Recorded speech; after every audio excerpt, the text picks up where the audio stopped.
The Little Rock Nine were nine black students involved in the desegregation of Little Rock Central High School in Arkansas. Their entrance into the school in 1957 sparked a nationwide crisis when Arkansas Governor Orville Faubus, in defiance of a federal court order, called out the Arkansas National Guard to prevent the nine students from entering into the school. President Dwight D. Eisenhower responded by federalizing the National Guard and sending in units from the U.S. Army's 101st Airborne Division to escort the nine students into the school on September 25, 1957. The military presence remained there for the duration of the school year. Before transferring to Central High School, the nine students attended segregated schools for black students in Little Rock in Pulaski County. Carlotta Walls, Jefferson Thomas, and Gloria Ray attended Paul Lawrence Dunbar Junior High School, while Ernest Green, Elizabeth Eckford, Thelma Mothershed, Terrence Roberts, Minnie Jean Brown, and Melba Patillo attended Horace Mann High School. On May 24, 1955, the Little Rock School Board adopted a plan for gradual integration known as the Blossom Program. This was also known as the Little Rock Phase Program.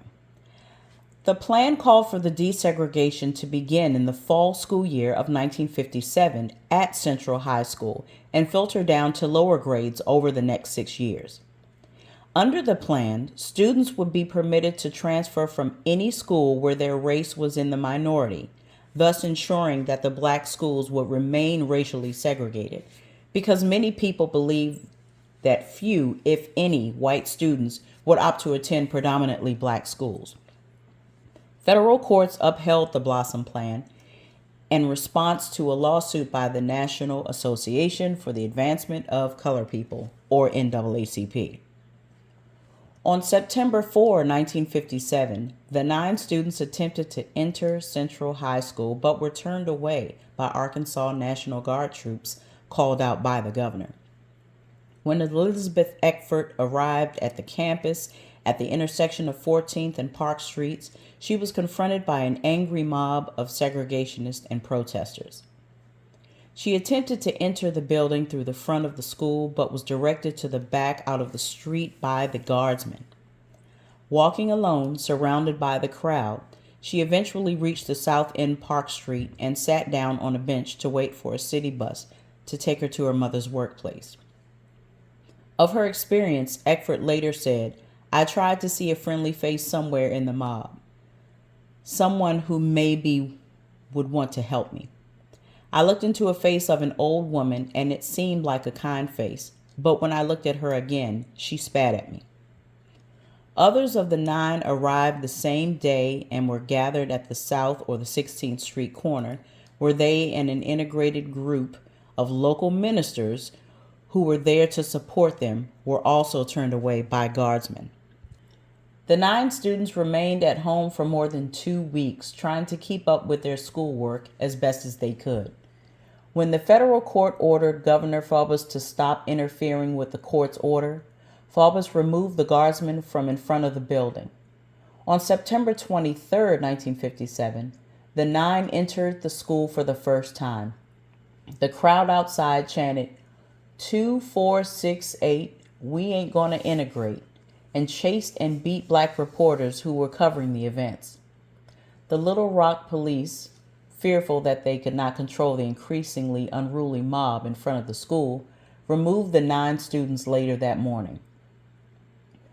They were once again returned home and waited for further information on when they could be able to attend the school.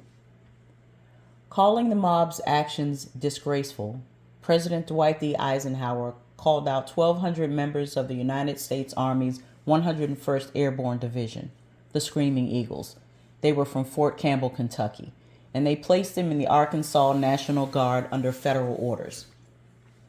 On September 25, 1957, under federal troop escort, the nine students were escorted back into Central High School for their first full day of classes.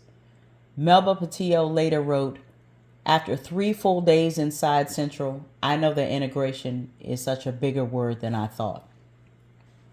After the nine suffered repeated harassment, such as kicking, shoving, and name calling, the military assigned guards to escort them to their own classes. The guards, however, could not go everywhere with the students, and harassment continued in places such as restrooms and locker rooms.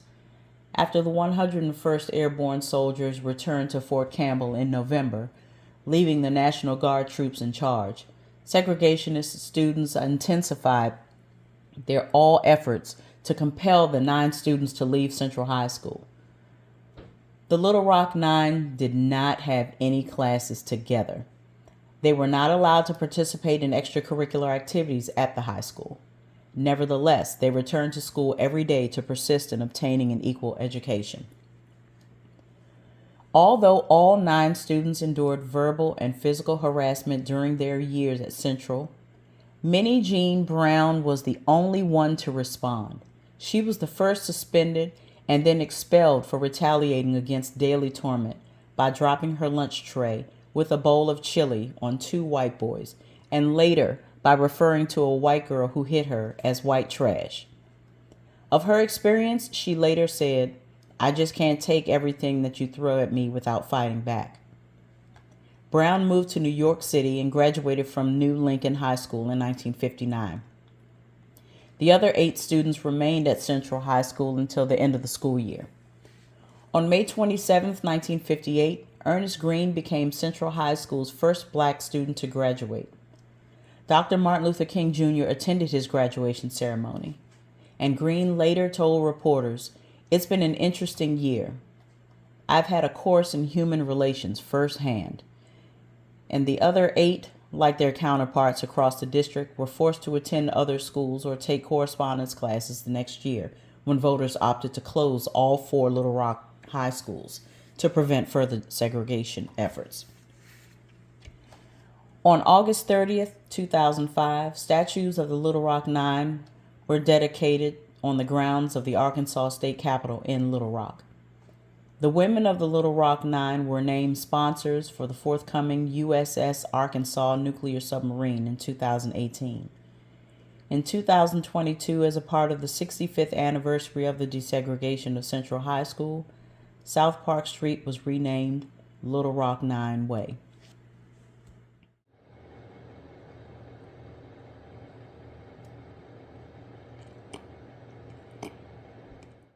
The Chicago Freedom Movement, led by Dr. Martin Luther King Jr., James Bevel, and Al Raby, was created to challenge systematic racial segregation and discrimination in Chicago and its suburbs.